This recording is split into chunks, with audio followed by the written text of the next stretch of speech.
بسم الله الرحمن الرحيم الحمد لله والصلاة والسلام على سيدنا رسول الله وعلى آله وصحبه ومن والاه. So in the last lecture we ended by talking about tanning, the process of tanning leather hides. We also talked about containers, and we tried to explain how there is this logical progression in the discussion of the fiqh, that in talking about water, then we move to talk about the usages of water, how water can become filthy and unused, etc. Then we talk about the things that we use to carry water, the things that we use to purify those containers and those vessels. And now we will move to talk about the miswak or the siwak, of cleaning of the teeth. As we know that this is a great sunnah of the Prophet sallallahu alaihi wasallam. As a matter of fact, it's a sunnah that goes back, some say, to Sayyidina Ibrahim alayhi salam. And the cleaning of the mouth, because the mouth is what we use to communicate, the mouth is what we use to make dhikr, the mouth is what we use when we read the Quran and we say our prayers, and therefore the instrument that we use to clean the mouth is something of great importance, and the rules involving that. At the same time, we are also going to begin the discussion of wudu itself, the process of washing, the ritual washing for prayer. And of course, as we know, the ritual washing is not just for prayer, but there are other acts, as we will come to read about, that are either sunnah acts that we wash for, or fard acts that we must wash for, etc. And when we talk about things like the wudu specifically, we will learn the role of intention. This is really the beginning in which we will talk about the role of intention before the act. And this is something, as Imam Shafi'i says, rahimahullah, lasts into about 70 chapters of fiqh. So in a sense, all chapters of fiqh will have a discussion of that.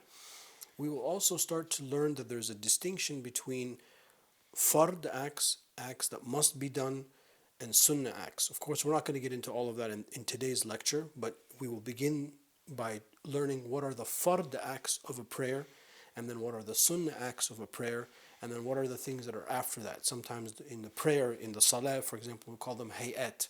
The hayat is even what is less than the sunnah. And this will help construct in our mind an order of things, so we know what is obligatory, and then we can build on that what is a sunnah, and then we can build on that what is extra. That doesn't mean that we are going to, in our day-to-day life, in our tadayyun, we are going to act on only the fard. But in learning the deen, in learning the subject matter, we need to differentiate in our minds those acts that are obligatory, those acts that are sunnah, and then those acts that are extra. When we do this, the mind of the faqih starts to become trained, and we start to be able to distinguish these things, inshallah. As is our habit, let us read the text from the Matn of Abi Shuja' that we will cover in today's class. فصل وقال رضي الله عنه ونفعنا بعلومه في الدارين آمين. فصل في استعمال آلة السواك. والسواك مستحب في كل حال إلا بعد الزوال للصائم، وهو في 3 مواضع أشد استحبابا: عند تغير الفم من أزم وغيره، وعند القيام من النوم، وعند القيام إلى الصلاة. And then the next section we will cover فصل في فروض الوضوء وسننه. وفروض الوضوء 6 أشياء: النية عند غسل الوجه، وغسل الوجه، وغسل اليدين المرفقين، ومسح بعض الرأس. These are the sections that we will cover for today. So let us read their translation and then look at some of the dalil. The tooth stick, the miswak, he says rahimahullah, using the tooth stick, the miswak, is recommended at all times except after the zenith for the one who is fasting. Using the tooth stick is more strongly recommended in 3 situations: when the taste of the mouth becomes stale as a result of not eating or something else; number 2, when getting up after sleep; and 3, right before prayer. And then the next section that we will cover is ablution, the obligatory acts. 6 acts are obligatory: intention, just as one begins to wash the face; washing the face; washing the hands up to and including the elbows; and wiping a portion of the head. These are the sections for today's lecture. So, looking at some of the brief adillah, again, this is by no means a comprehensive list of the adillah, But when we talk about the siwak, we know that there is a hadith that the Prophet, peace be upon him, said, "Lawla akhafu an yushuqqa ala ummati." Were not that I was concerned that it will be shaq, it would be extreme hardship on my ummah, I would have ordered them to use the miswak as an obligatory act before each prayer. In the other hadith that Imam al-Bayjuri narrates, I believe from the Shu'ab of Imam al-Bayhaqi, that the Prophet ﷺ said that the miswak is a sunnah of all of the Anbiya, or a sunnah that goes back to Nabi Ibrahim alayhi salam. As it relates to the issue of fasting, because that's what we'll spend some time in this portion of the lecture discussing, Abu Huraira radiallahu anhu narrates a hadith that's found in both Bukhari and Muslim, that the Prophet sallallahu alaihi wasallam, he said, لَخُلُوفِ فَمِ الصَّائِمِ أَطْيَبُ عِنْدَ اللَّهِ مِنْ رِيحِ الْمِسْكِ, that the stench of the smell of the fasting person's breath, because it will, your body, your stomach starts to burn the food, so your breath smells bad when you're fasting. That the Prophet ﷺ said that this bad smell is more beloved to Allah subhanahu wa ta'ala than the smell of misk. And then we have the hadith that's narrated in Dawood on the authority of Lady Aisha alayhi salam, that the Prophet ﷺ would not sleep or lie down during the day or during the night, or would not wake or would not make wudu except that he would use the miswak. Okay, so this is just a flavor of some of the hadith that we have of the importance of the miswak. Now, of course, when we come to talk about the miswak, there's an aspect of this that is communal. That the reason the miswak is so important for us is that this is a benefit for other people. In other words, you might not be able to smell your own breath. Well, oftentimes you can't. Sometimes you can, but most times you can't. So the idea of using the miswak is something that you do for other people. It's that when you go out to other people and you are going to converse with other people, because we live in community, and Islam is very much a communal religion. We do many things in community, that you won't smell bad. So it's a form of generosity to other people. Now, the miswak, of course, there are different things, different instruments that can be used for the miswak. The arak tree is the standard sunnah, but essentially anything that has bristles that can be used to move against the teeth, the tongue, and the top of the mouth, which is what the Prophet ﷺ used to do. It wasn't just the teeth, but he would do the wiping of the top of the mouth, the roof of the mouth, as well as the tongue. Anything that can be moved to remove the yellowness, to remove the stains, to dislodge food, takes the hukum of the miswak. So that's what the miswak means. Of course, there's an extra sunnah, let's say, in using the arak tree, because that's exactly what the Prophet ﷺ used. But if you had a toothbrush, which I hope everyone does, and you brush your teeth with the intention of following the sunnah, then that act of brushing your teeth, then you have fulfilled this sunnah. So it doesn't just have to be that stick of the miswak, but anything that has bristles, that is a little bit of solid bristles that are sturdy enough that can be used to wipe, to slide against the teeth, as I said, to remove the yellowness, to dislodge stuck foods, brushing your tongue, brushing the top of the mouth as well. So he says that using the toothstick, the miswak, now we understand that miswak is a larger thing than just the toothstick, is recommended at all times. So there is hardly anything that we do except that there is a sunnah of using the miswak. Before teaching, I'm just giving you some examples. Before recitation of the Quran, before the wudu. So the miswak before the wudu, there's a difference of opinion in the madhab. Is it before you wash your hands, the beginning washing of the hands, or after? Imam al-Haytami, he says that it's after you wash your hands, in which case it does not require a separate niyyah, because the niyyah of wudu would encompass that.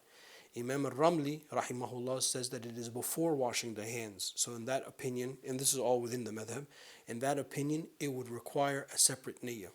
So before wudu, so you do the miswak and then you begin your wudu. Before you sleep, after you wake up. Regardless of when you sleep, by the way. So in the books of fiqh, they will talk about people that take naps, or people that are resting in the middle of the day. Anytime you sleep and then there's a waking, before and after that there's a sunnah for the miswak. Before you go to the mosque, before you pray, before or when you're sitting and then you stand, and then when you stand and when you sit. So any basically states change. The books of fiqh get into a lot of the details of how all of that, there's a sunnah to use the miswak. And that shows the importance of cleanliness. As we know, the Prophet ﷺ was an extremely clean and beautiful and radiant person. Of course, this is not a book that is meant to talk about that specifically, but we can see even by this short little discussion in the fiqh book the importance of the miswak, and therefore the importance of the priority that we have for cleanliness. There's hardly anything before tawaf, before the sa'i, aspects of the hajj, just things that are coming to my mind, before the ghusl, after the ghusl, all of these things will be recommended to basically brush your teeth, miswak. And he says, except for, it is recommended at all times except after the zenith for the one who is fasting. The zenith is when the sun is at the topmost portion of the sky and starts to move its descent to the west. Now, starting to move the descent to the west, the books of fiqh will make a distinction between al-haqiqa wa nafsul amr, which are terms that we have from logic. Nafsul amr means the actual physical, like telescopic observation that the sun is moving from the zenith. Of course, we know the sun doesn't move, that we move, but you know what I mean. And then the haqiqah is that what we observe from that. So when he talks about the zenith, and when we come in another class to talk about the times of prayer, the times of prayer are established by what we observe. When we on earth normally observe naturally that the sun has moved to the descent of the west, of course that's from our perspective on earth, that's when it starts. Even though its actual movement and the actual dhuhr time scientifically will probably have been before we observed it. But the fiqh is addressed to the normal human condition, not all condition, not the exact microscopic, telescopic, scientific condition. I know that sounds like making a minor point, but that's something that's very important. So there is something that Allah Ta'ala has established. This is called the hukm al-wada'i. Allah Ta'ala has established the movement of the sun from the zenith starting to the west, that this is at that moment is the beginning of Salatul Dhuhr. Before that is not the Dhuhr time. It's the time in which you can pray the sunnah of Salatul Duha. But the minute that the sun starts to move at that time, that is the beginning of Salatul Dhuhr. And in the next portion, we'll come to learn why this is important in regards to the siwak. So, when the sun starts to move and we observe that it's moved from the east to the west, it's the beginning of Salat al-Dhuhr. There is discussion in the fiqh that it is disliked, makruh. Not that it is, because he says that it is recommended in all times except after Salat al-Dhuhr for the person fasting. Meaning that its hukum therefore is makruh. Not that it's haram or not that you can't do it. And by the way, as we will come to see, Imam al-Nawawi radiallahu anhu did not hold this opinion. And Imam al-Nawawi, as we know, is one of the main murajjah of the madhab. So when we study a book like this that is before Imam al-Nawawi, we are going to study it through the filter of Imam al-Nawawi when it comes to positions. So this is a position that Imam al-Nawawi holds, it's not disliked. But let us understand the fiqh of it. This is related to the hadith that we mentioned in the first lecture, which the khuluf, the smelling of the fasting person's breath is more beloved to Allah subhanahu wa ta'ala than the smell of misk. So therefore the fuqaha of the madhab said anything that would remove that is disliked because it is an intentional part of the prayer, the fast. It is part of the combination of the fasting person is that they are going to have that smell in their breath. And therefore it's sort of a lesser spiritual state to move it. In other words, Allah Ta'ala has intended for us to have that bad breath when we are fasting. So therefore, again, not haram, but they would say it's disliked. Now, alhamdulillah, there is expansiveness in the discussion of fiqh So there's an expansion in the discussion within the madhab regarding this issue, and you can certainly follow the position of Imam al-Nawawi that it is never offensive. And this is the dominant, would be considered the rajah, the dominant opinion within our madhab.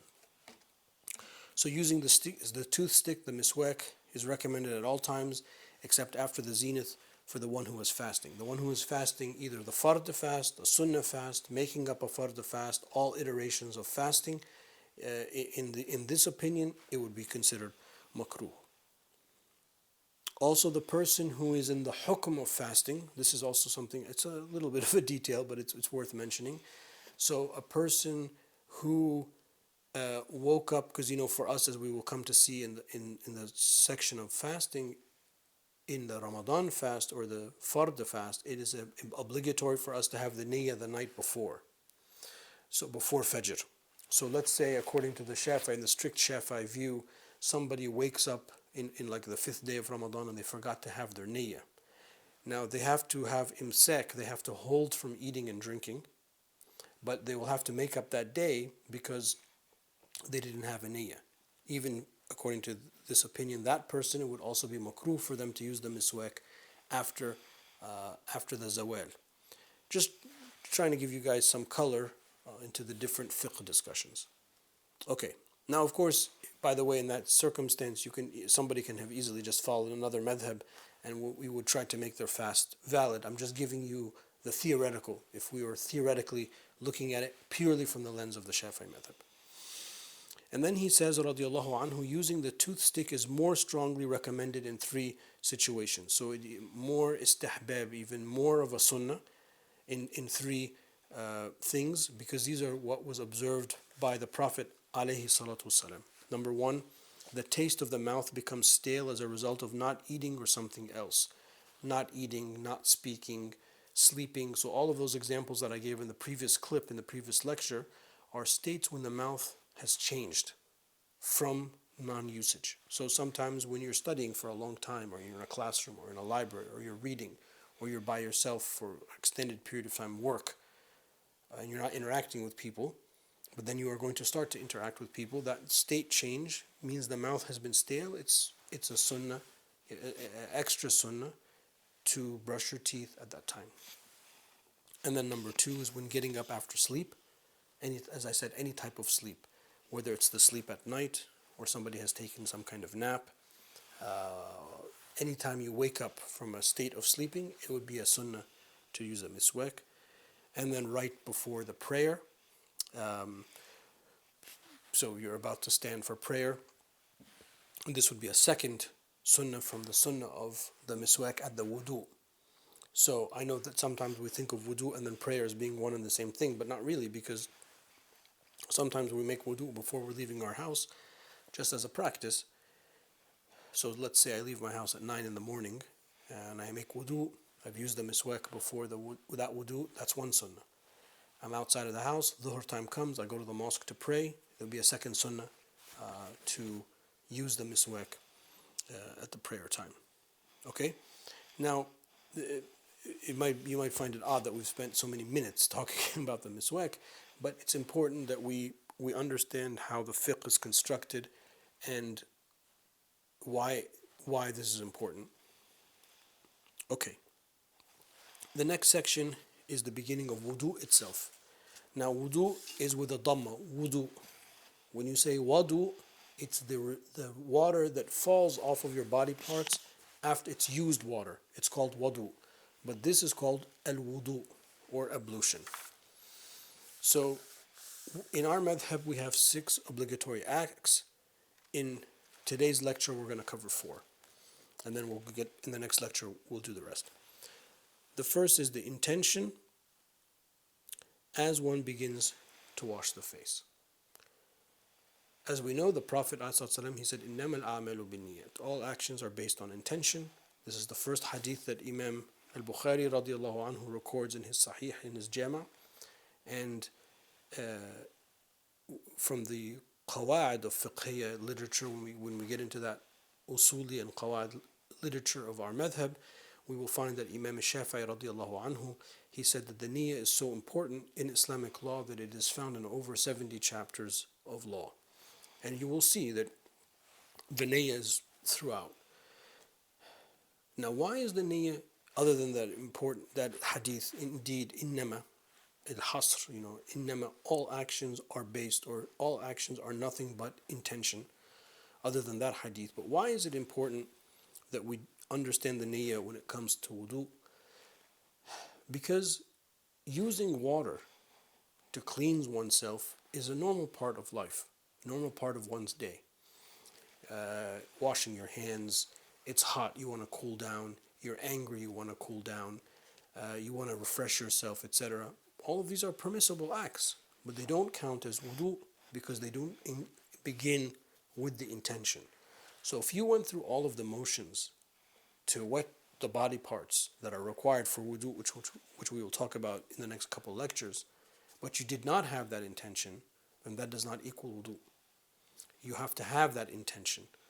And it's that intention that converts that act from a mundane act to an act of worship. Bil niyat tanqalibu al-adati ila ibadat. When you have a niyyah, when you have an intention, the regular action is converted into an act of worship. Just like with the miswak that we've been discussing. I'm going to brush my teeth every day when I wake up before I sleep. If I don't have an intention to have the iqtida of the sunnah, to follow the sunnah of the Prophet ﷺ, then it's just a regular act. But when I introduce the niyyah that I'm doing this because this is what the Prophet ﷺ used to do, then I'm given extra reward for that. That's a sunnah act. Now this is of course an obligatory act vis-a-vis prayer, of course. So we understand that we have to have the niyyah. What is the niyyah? The niyyah is in the heart. Mahall niyyah al-qalb. So the niyyah is not something that has to be stated. In the books of fiqh, we talk about stating the niyyah with our tongue as to confirm that which is within our heart, especially in our day-to-day life, and our children see us and the people around us. They're learning that there needs to be the niyyah. But the real niyyah is that your heart is present in the beginning of the act, and that you are doing this for a special purpose. So when he says the intention, here this is something that's in the heart, that we are doing this act with purpose, that we are doing this act with the purpose of wudu, and specifically the intention of wudu is to raf al-hadath, is to raise the state of the hadath, of the ritual impurity that we are in order for us to then become in a state of ritual purity, to allow us to do prayer, whatever, read Quran, do tawaf, whatever the things are that we are going to do with our wudu. So that is the intention of the wudu, that we have when we have wudu, is to raise the state of the hadath that we have. Hadath, of course, is when we lose our wudu, which will come later in the chapter.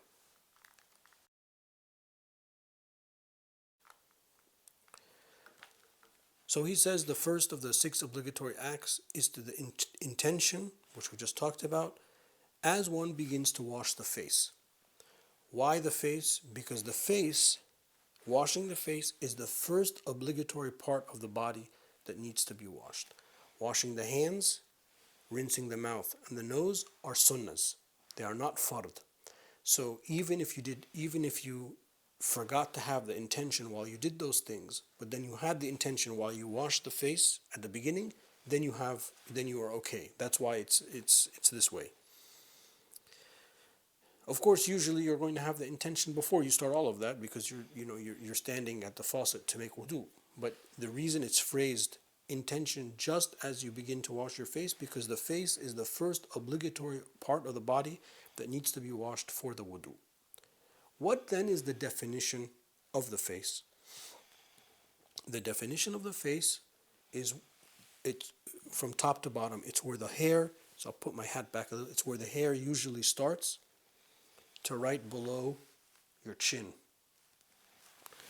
And then from where your ear starts all the way to where the ear starts here. All of that area is the definition of the face. it's very important that we remember that these things have definition. When we come to talk about the qibla, facing the qibla, that your face has to face the qibla, we will come back to this definition, because any part of the face that faces the qibla would mean that the prayer is valid. So we would have about almost a 40 to 45 degree discrepancy is permissible in facing the qibla. So just as you begin to splash the water on your face or transfer the water from your hands to your face, you have to have the niyyah in your heart. Then the second obligatory thing that we need to wash is the face itself, meaning that where the hair usually starts on the top of the head to right below your chin, from one side of the ear to the other side of the ear. And all of the hair that's on the face, the eyebrows, the mustache, the beard, the sideburns, the lashes, all of these things need to become wet. When it comes to a man, if a man has a beard like I have, that's considered thick. What is a thick beard in the definition of the Sharia? It's that you can't see the underlying skin by just sitting and talking with me.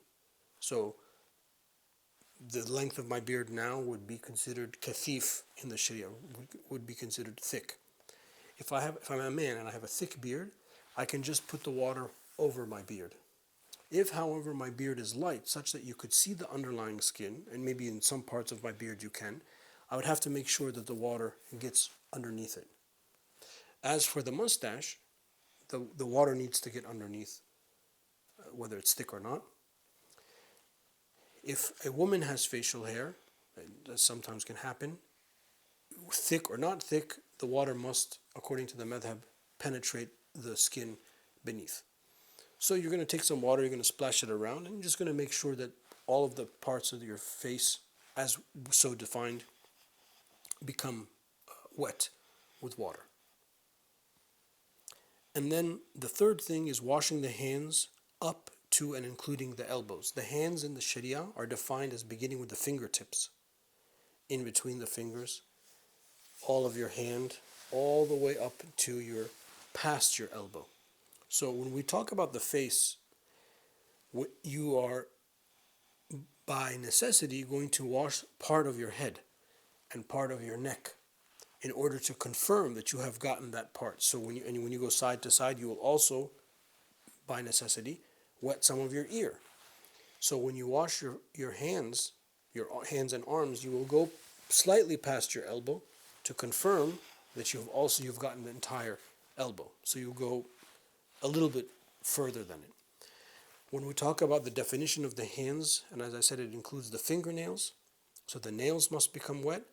Also, any dirt or filth that's below the nails must be removed to the best of one's ability. Of course, if there's a little bit that remains on the nails and the toes, when we come talk about the feet, that's considered an excusable amount in the Sharia. But if there's something, very obvious there, your hands were outside or doing something, you need to make sure that you remove those things before you wash so that the water can penetrate.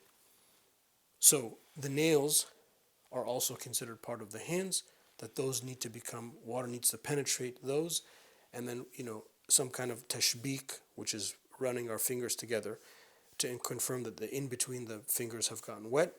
If one is wearing any ring, that needs to be removed to confirm that the water has gotten underneath. If a woman has jewelry or a watch or something like that, those things also need to be removed so that you're unencumbered and you can wipe the water right and left. 3 times each is the sunnah, of course, but 1 time is the fard. And then wiping a portion of the head.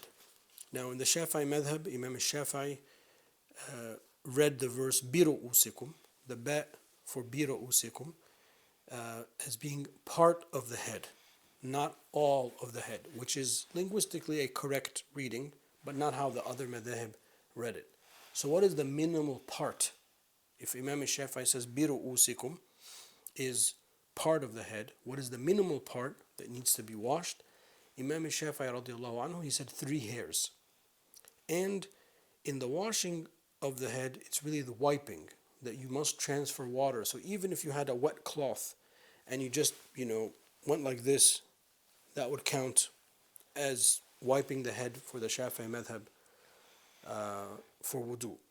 So for sisters, for example, who are covered, this is a very useful thing, because if you're out and about and you don't have to remove your whole hijab to make wudu, but you can literally just wet some of your fingers and put them underneath your hijab, as long as your fingers wiped over 3 hairs, which obviously if you went like that inside it would, then you would have wudu.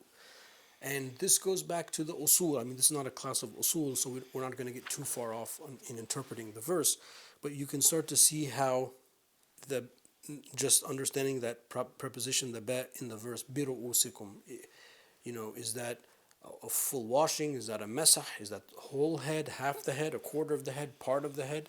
But part of our usul of how Imam Shafi'i interpreted things is he interpreted things to be literal unless there is something that caused them not to be literal, and he had no reason to understand this other than a literal part of the head. So we begin with the intention, and we talked about that. Then we talked about washing the face, and we've defined that. Now we know the parts of the face that need to be washed. And then the hands up until including the elbows. Including the elbows means you're going to go slightly past the elbows. With the face, you're going to go slightly above the head, below the head, onto the ears. But when it comes to the wiping a portion of the head, it's a masah, it's a wipe, not necessarily a wash. And a portion of it is, as I said, only 3 hairs. Now, of course, here we are talking about the obligatory acts. We are not talking about kamal. We are not talking about complete acts. Very rarely will you actually make wudu like this. Usually you'll wipe all of your head and you'll do it 3 times.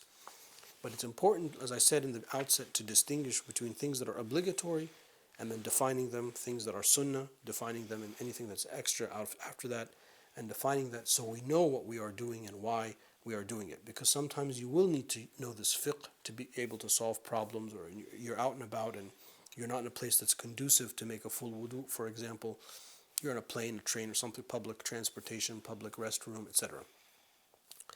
Now, when it comes to a portion of the head, of course, one, as I said, does not necessarily have to transfer water from their hands, but they can use another agent. So if you had a wet cloth and then you wiped with that, that would also count in our madhab. And that is also a permissible reading of the verse. And again, not usually, but in the pre-modern world, men would always go out with their heads covered, and obviously women would go out with their heads covered as well.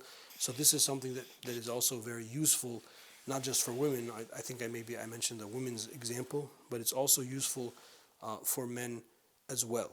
Now, the full sunnah would be to wash the whole head, front and back, to wash it like this, and then to go back with the pinkies for fresh water, which we'll talk about in another lecture.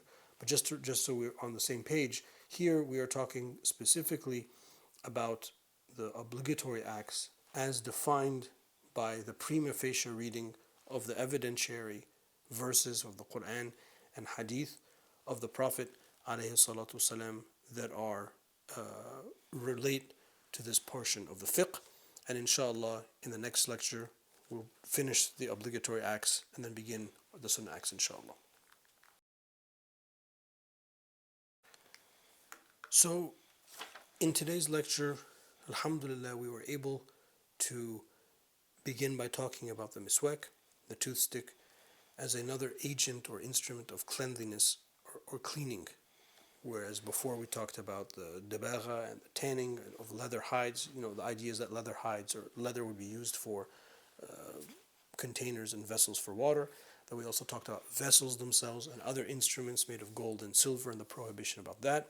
And then an extension of that is another type of instrument, which is the toothstick to clean our teeth.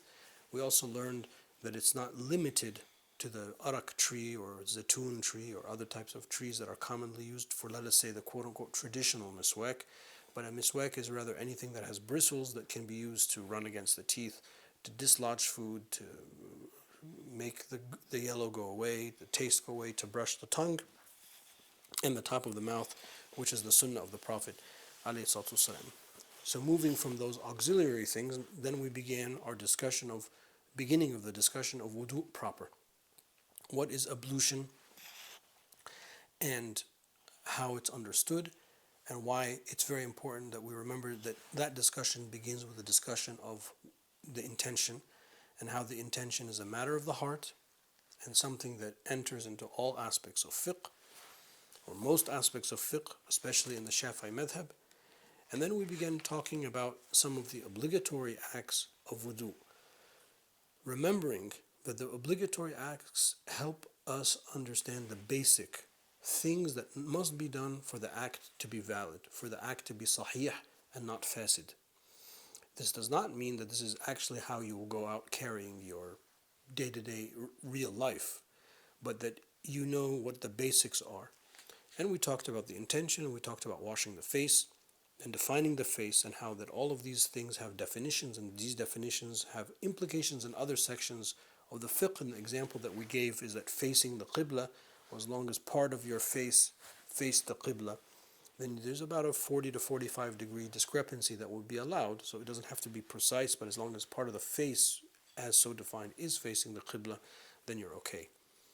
Then we talked about washing the hands up until the elbow, and how the hands in the Sharia are defined as beginning with the fingers, including the wrist, and going past the elbow, and how going past the obligatory part is necessary in order to make sure that the obligatory part is covered. And the same would be with the face. You would obviously wash some of your head, a little bit of your neck, some of your ears, to make sure that you're compliant.